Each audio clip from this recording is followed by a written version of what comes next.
절대로 검색해서는 안 될 검색어, 철봉 머리카락, 위험도 3, 불쾌감이나 충격을 받을 수 있는 위험도. 심심풀이로 보는 캐랑의 괴담.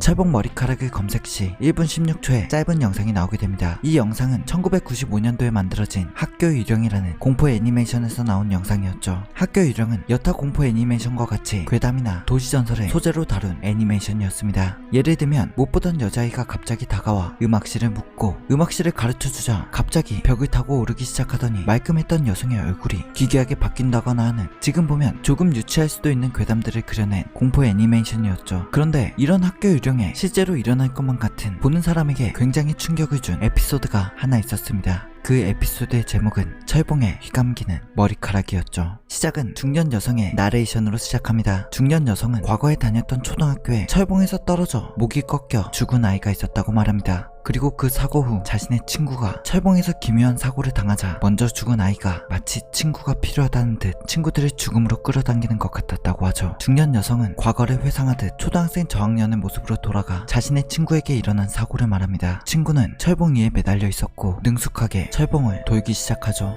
그리고 사고가 발생합니다. 친구가 철봉에서 돌다가 손을 놓치고 추락하는데 긴 머리카락이 회전력에 의해서 철봉에 엉켜버린 것입니다. 그렇게 떨어지는 충격 그대로 머리카락에 의지해 철봉에 매달리게 된 것이죠. 긴 머리카락으로 인해 철봉에 손이 닿지 않았고 머리카락이 잡아당겨지는 고통에 친구는 몸부림칩니다. 그리고 나지막하게 도와달라고 말하지만 근처에 있던 아이들은 충격으로 인해 몸이 굳은 듯 움직이지 않았죠. 이내 머리카락이 철봉에 엉킨 아이가 정면을 바라봅니다.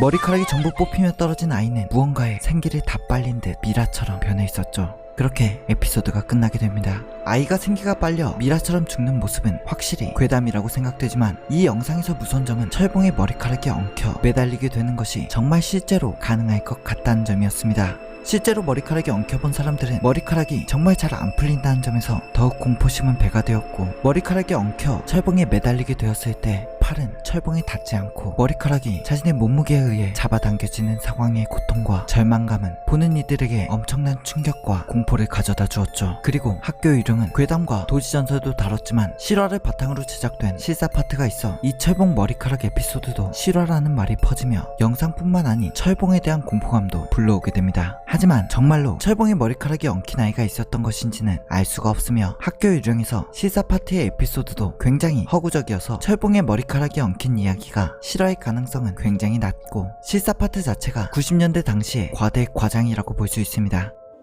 보너스, 리플레이, 레스토랑, 위험도 2, 다소 불쾌감을 받을 수 있는 위험도. 이 영상 또한 공포 애니메이션인 괴담 레스토랑에 포함되어 있는 내용입니다. 괴담 레스토랑 14화 끝에 디저트라고 불리는 짤막한 에피소드죠. TV게임을 무척 좋아하는 한 아이가 있었습니다. 그날 또한 TV게임을 하고 있었죠. 그런데 이변은 게임을 클리어했을 때 나타납니다. 게임을 클리어했으니 선물을 준다는 것이었죠. 하여 아이는 리플레이 햄버거를 고르게 됩니다. 그리고 그 후로 이 남자아이에게 특별한 능력이 생기게 되죠. 리플레이라고 외치는 것만으로 과거로 돌아갈 수 있게 된 것입니다. 성적을 잘못 받으면 과거로 돌아가 다시 시험을 치르고, 아침에 졸려서 일어나기 싫으면 전날 밤으로 돌아가 다시 잠을 자죠. 학교가 가기 싫다면 몇 번이고 일요일로 되돌아갔습니다. 누구나 꿈에 그리는 능력을 가지게 된 아이. 하지만 이 능력을 너무 맹신한 탓일까 친구와 함께 폐건물 옥상에 올라가기로 한 날 일이 발생합니다. 건물은 낡았고 옥상에 올라가려면 밖에 있는 비상계단을 이용할 수밖에 없었죠. 꽤 위험해 보였지만 리플레이라는 사기적인 능력을 가진 아이에게는 어느 것도 위협이 되지 않았습니다. 친구는 너무 위험하다는 생각에 돌아갔지만 아이는 끝끝내 건물을 오르기 시작하죠. 하지만 마지막 계단을 올라가려 할 때 계단이 무너져 버립니다.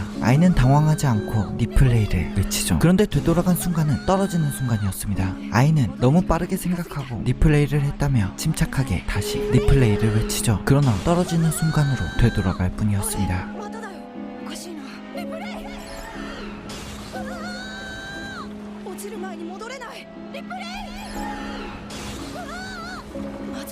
몇 번을 외쳐도 떨어지는 순간으로만 되돌아갈 뿐이었죠.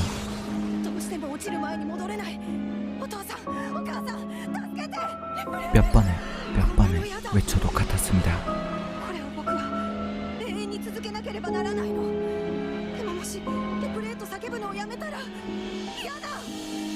그 아이는 계속 외쳤다고 하죠. 몇백 번, 몇천 번.